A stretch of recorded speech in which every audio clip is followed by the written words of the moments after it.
So I'm going to talk a little bit about a intervention that we've undertaken to try and bring about impact from research that we've been doing in the Centre of Excellence for the last couple of years. Let me share screen. And you should be able to see my presentation thing. I'll take that as silence as yes. We can see it. Thanks, Julian. Okay, so I'm going to talk to the idea of sustaining the demand for research on child malnutrition. Now, you might think that a topic as serious as child malnutrition is something that we would anticipate that we do not need to try and build or sustain, but given that we have made so little progress in reducing child malnutrition in South Africa, it looks like we actually need to keep going. So let me set the context of what we're trying to do first. We have a research problem which I think is really important in South Africa. We have the most comprehensive social protection program in Africa, our old age pension, our child support grant, the other kinds of grants that are available. And yet it hasn't reduced under 5 stunting. That's when children do not grow at the rate that they ought to in the years 0 to 5, in fact, from the womb until year 5.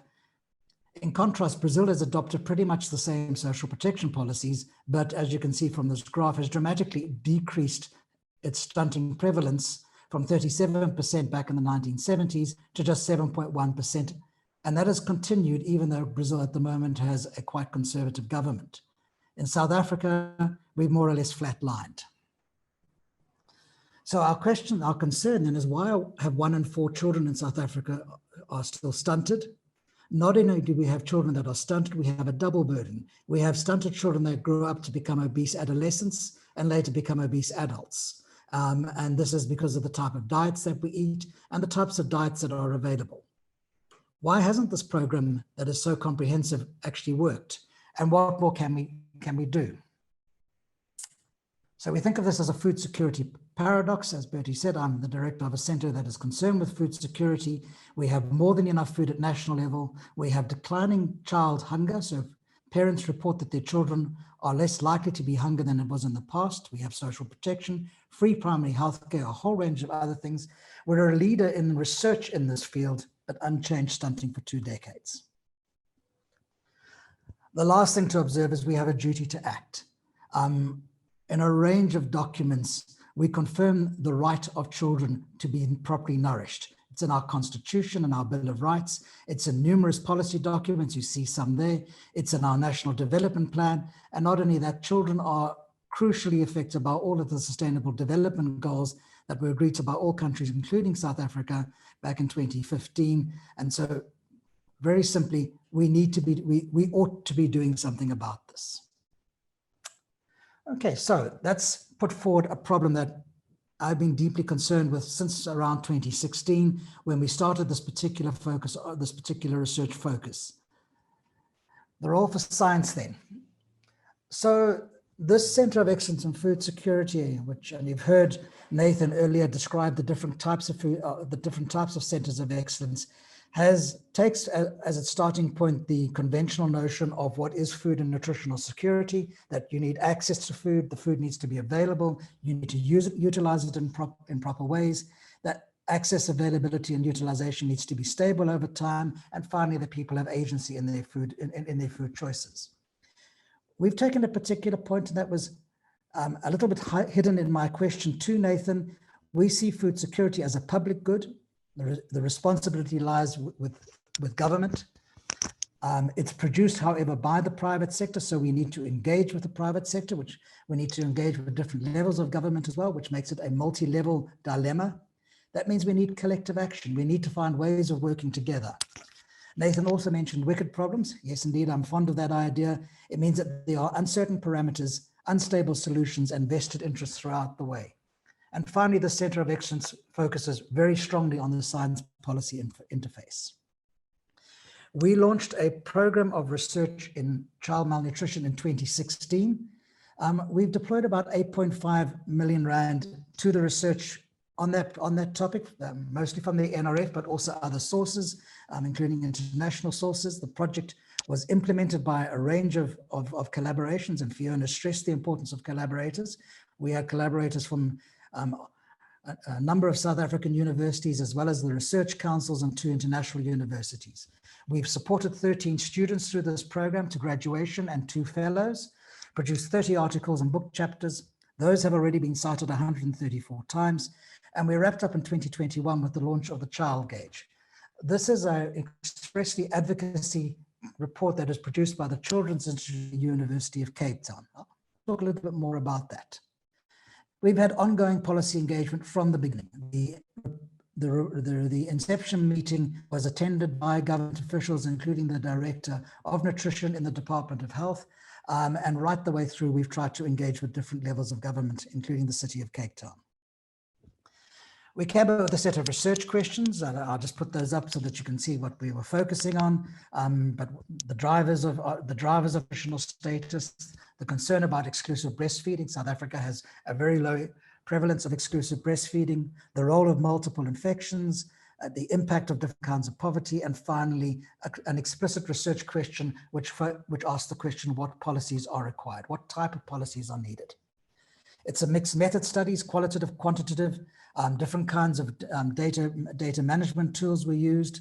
We used panel studies where we went back to a mother and child pair, interviewing them before the mother gave birth and then thereafter. We also involved natural scientists who've been testing the child's environment for bacteria and viruses and fungi and so forth. We've looked for practical solutions by testing the types of complementary foods that are fed to children, the cereals and other kinds of things that are fed to children. And finally, we've attempted using food scientists at the University of Pretoria to develop alternative complementary foods that are more nourishing and also generate livelihoods for people in the food economy. Again, the findings are there just to give you some sense of what we did find. The unchanged child stunting, the double burden that I've mentioned, that mothers intend to breastfeed, but the environment prevents it, that a poor physical environment is associated with child malnutrition, that we can produce new products, but there are challenges, that feeding in schools and in early childhood development centers are critically important for better diets, and finally, that we have policies in place, but we do not have policy coordination in place. So that just gives you a sense of the different kinds of findings that we have. Okay, to try and make an impact, you need to have a theory of change. You need to have some way in which you think you're going to bring about a change in the environment. So I'm going to describe in the different steps what was our theory of change. The first is that we felt we need to have a pathway to influence. We need something which catches attention, which accurately describes the phenomenon that we are investigating, but in a way that we can easily get that into the media, cause a policymaker to stop reading, bring attention to people when we publish our results. So we talked about the slow violence of child malnutrition. We drew the term slow violence from work that's been done on climate change, and there it's defined as long dyings, a violence that occurs gradually and out of sight. It's an attritional violence, and it's often not viewed as violence at all. This term has allowed us to link in with other kinds of violence, such as domestic violence, and although often uncomfortable for policymakers, does cause people to stop and reflect by what are we doing to our children if they go hungry. The second part of our theory of change was to identify opportunities where we can actually influence policy or influence people's behavior and achieve impact. So in the work around child nutrition, there are a series of stages where we can influence a child from preconception through to pregnancy, the critical first month, childhood, ultimately to the period when the child reaches that puberty, and again, how we then recognize that that child will go on herself to become a mother, and we need then to think about continuing that cycle of improving people's nourishment. We identified some very clear policy messages that we felt we ought to be repeatedly emphasizing. There are many that we could have chosen. We picked increasing the child support grant, establishing a National Food and Nutritional Council, which is actually contained in the policy that has been gazetted, And finally, that to require government to provide a roadmap which shows how they intend achieving Section 28(1)(c) of our Constitution and Section 28(1)(d), where the right of the child to nourishment is guaranteed. So we're not asking government to do this, but we would like to see how government intends doing it over time. We tried to come up with a model which brings in the whole of society, recognizing, as I think a question was raised, it's not just government that brings about changes in policy. Communities have agency, they can put pressure on government to make change, and they themselves can organize and do things, as we saw during COVID. The private sector is also a key component of the food system for children, and we need the private sector to behave responsibility. That essentially aisle of death that we have in supermarkets, where the sweets and the obesogenic foods that are obesogenic are displayed before a mother can get to the till to pay for something that might be nourishing. So there's a whole range of actors that can be drawn in, and in the report that we produced in the child gauge, we came up with a model that could bring in all parties.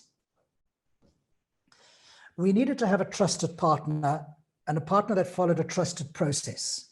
In this instance, it was the Children's Institute. The Children's Institute has produced a child gauge for more than 10 years. It follows a process of engagement, of consultation. It brings in communities, it brings in activists, and it brings in government. And so working with the child gauge gives a great deal of credence when you're trying to promote your work. And so you see on the left of the slide, one of the policy posters that we produced, a simple message: stop the slow violence of malnutrition, providing us with some results and our whole of society model. And the report itself, it can be downloaded for free from the Children's Institute. So the report itself is something which is available to anyone who has access to the internet. We try to propose pragmatic solutions. So these are solutions that are in fact already mentioned in the different policies and programs and strategies of government, but we emphasize them again. As I said earlier, policy is present, coordination is not, and importantly, often implementation is poor. So we've stressed that government has identified appropriate policies and are calling on how to sequence these, how to coordinate these in a way that we are better able to achieve change. At the bottom of the slide, you'll see a little thing saying double duty actions. Now, this is something new and is not yet proposed by the South African government, but it is proposed by the World Health Organization. And these are policies that simultaneously address two different aspects of malnutrition. We focus on undernutrition, which causes stunting, and overnutrition, which causes overweight and obesity. So that's we put to government a novel, a new way that is internationally recognized.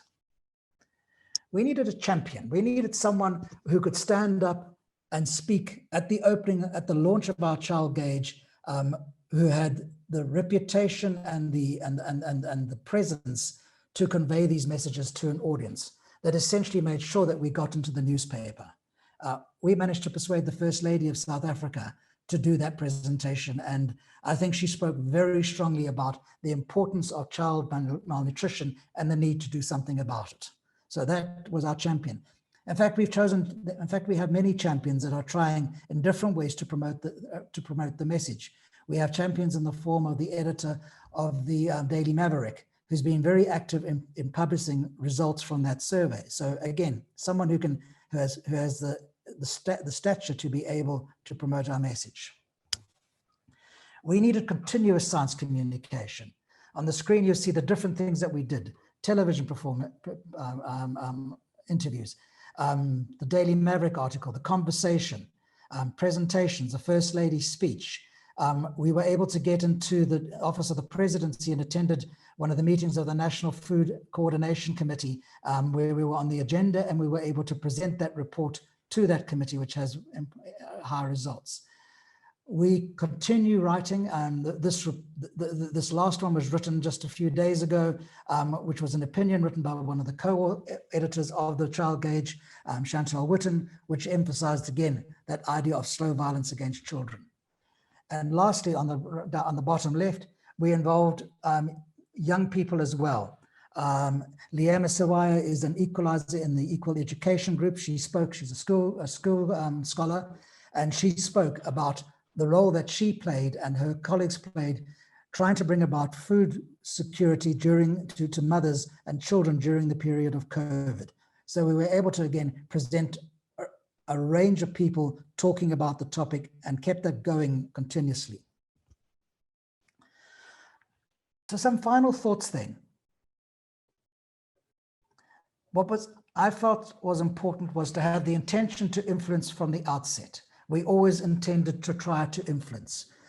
It was in our agenda before we started the first research project. We needed the means to influence, and fortunately this group of researchers there, and they are of all generations, contain people like Fiona who are young, active and very well networked, as well as Madalas like myself who have been around the block a few times and know how to know people and know how to communicate a message. You need the opportunity to do so. You can write fantastic research, you can publish it in the top impact journal, and it will not be read. So you need to find opportunities to be able to bring your research to the attention to those that can make decisions. You better be willing to accept the costs. As Nathan said, running a CoE is not for sissies, and doing something like this comes at a considerable cost. The Department of Science and Innovation does not regard the Children's Institute's Child Gauge as an accredited publication, despite the fact that it probably went through more careful and rigorous peer review than many of our book chapters actually go through.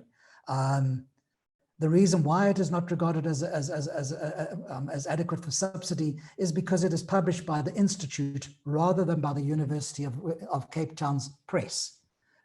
Publishing by the press would mean that it would not be free. Okay, so there's a cost. I will not get any subsidy points for a project that took a great deal of my time, which has the potential to influence. It's a cost I can bear because I'm Madala. It's a difficult cost for Fiona to bear because she's trying to build her career. So I think we need to draw attention to the DSI and the NRF to think about the costs that there are to the researchers. We need to consider the capacity of those who are being influenced to absorb what we are trying to present to them. As I mentioned earlier, we went for three recommendations out of dozens that we could have put forward. And that was largely recognizing that if we start to mix our message at the outset, we probably will not achieve any influence at all. We need government officials and others that are willing to be influenced. We were very lucky. The chair of the committee that coordinates food security is extremely willing to listen and engage with research. He is interested in evidence and he took our evidence very seriously. We need to recognize that the ability of those that we influence have to influence those in power. Now, for example, although we were able to impress the First Lady, although we were able to impress our colleague in the Office of the Presidency, we failed to impress the Minister of Finance, who did not increase the child support grant in real terms. And in fact, we got instead a rather small, I think 20 Rand increase in this budget, an actual decline in the child support grant. So again, you may influence a policymaker in a department, but if you fail to influence the person who holds the purse strings, you're not going to get very far. We need to think about the extent to which influence can endure in implementation. Is anyone actually going to take this further? We need to think about when the NRF says, what have we done? How are we going to attribute whatever comes out of this, since we don't really have a counterfactual. We don't have a world in which the child gauge report and all this research was not done. So we don't know actually whether we have influenced society to change, if society does indeed change, or whether it was going to happen in any case. We need to believe that this all matters. Personally, I think children do. I think children are our future, and children are absolutely critical if we are to have a future. And lastly, we can't stop. We need to identify next steps. So I mentioned when I started, when I posed a question to Nathan, that I was meeting with colleagues and macroeconomists earlier today. And the question we were asking them was, how are we going to pay for all of these changes that we're proposing? How will we actually ensure that, and I'm just checking that Bertie's telling me that my time isn't up. Thank you. How do we make sure that, how many?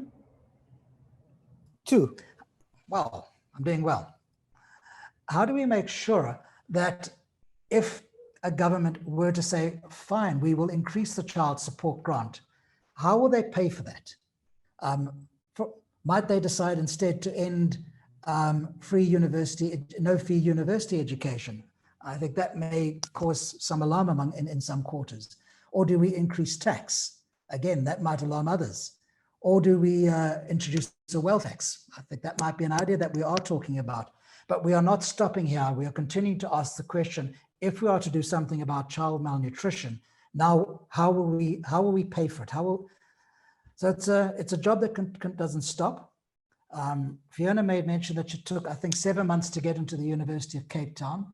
In my memory, I think I can claim to have influenced one policy, and that was the introduction of poverty lines into South Africa, so that we are able to see and track progress against those poverty lines. And I'm afraid, Fiona, it took me 17 years to be able to do that. Thank you. Thank you, Julian. Amazing perspectives from the old man, apparently in the group, old man in the presentations. Julian, we have a question from Damaras Kivitz. How relevant is collaboration, and not just from state partners, for the Centre of Excellence and the critical role communities play, from your perspective?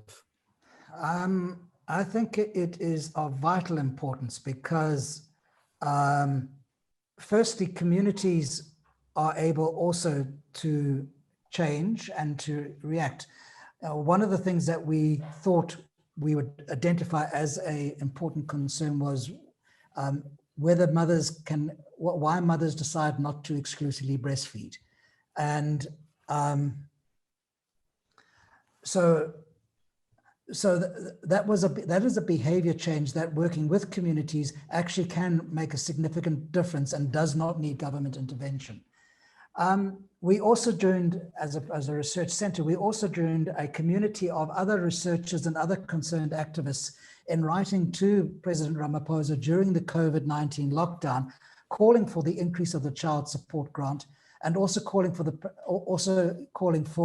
the removal of the restriction on informal food traders that we had in the early days of COVID. So again, there's that's a way in which, as researchers, we form a community, and in which we ourselves then can become, if you like, academic activists. So I think it's vital, whether it's at the grassroots level or whether it's at the level of other kinds of communities. Thanks, Julian. Fiona spoke about funding and the need for funding. I'm very interested, and you did not touch on this, but I know that your Centre of Excellence, the management has made a decision not to accept funding from certain sectors. Right.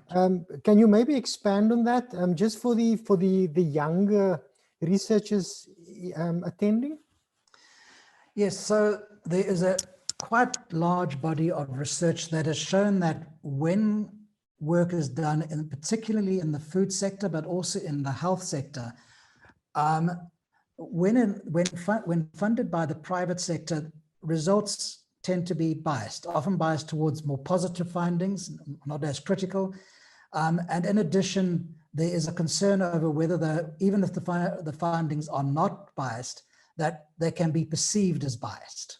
So as a research center, if we were to take money from, say, Coca-Cola to investigate sugar in beverages and its link to overweight and obesity, should we find that there isn't a strong enough link, people would doubtlessly say, well, it's because you took money from Coca-Cola. If we do find a link, then we have the interesting thing where our funder is going to be presented with a finding that they will be uncomfortable with. And so we've decided at the level as a center, we believe we are working on a public good, and we'd rather focus on public funds, whether from South Africa or overseas. We don't stop individual researchers taking funding from the private sector. People in food safety or in food science, even agricultural science, are often funded by the private sector. But we see that as something separate from their research on food security.